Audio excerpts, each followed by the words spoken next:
mamis. Half an hour na po. Almost 1 hour na nga po ito. Ayan. Ito po ang aking sukatan. Dalawang ganito po. Bali 1 tablespoon. Ayan. Ayan po. Dalawang ganito. Ayan. Naputol kasi yung ganito pong isa eh. Naputol. Nabali. Original.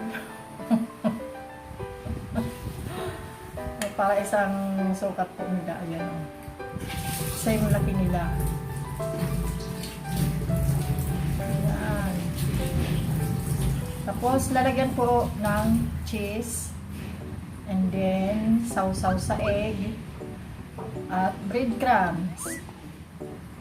Nagugustuhan po ito ng aking mga soaking, mababait. Nagre-request po sila kaya, inulit-ulit po.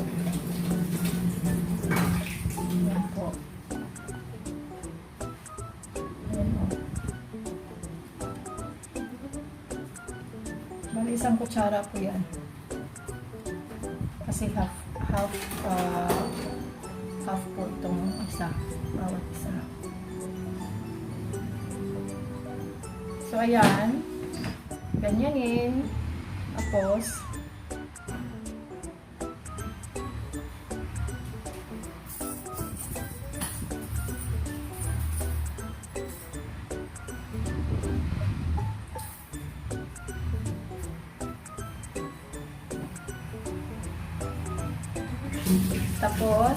tingnan akong kutsara, Angelo.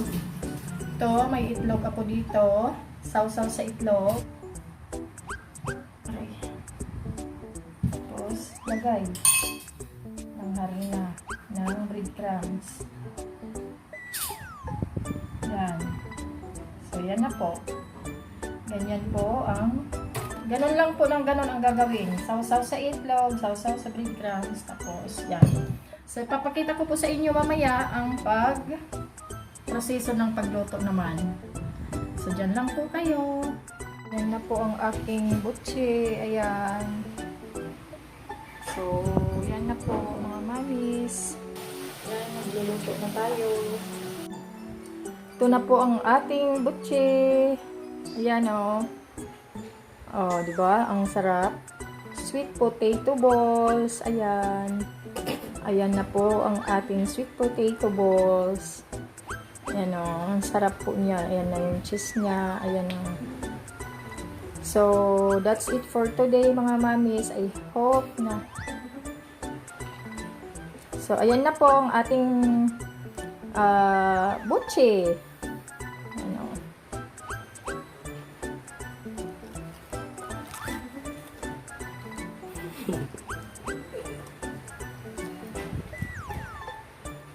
That's it for today. God bless. Bye-bye.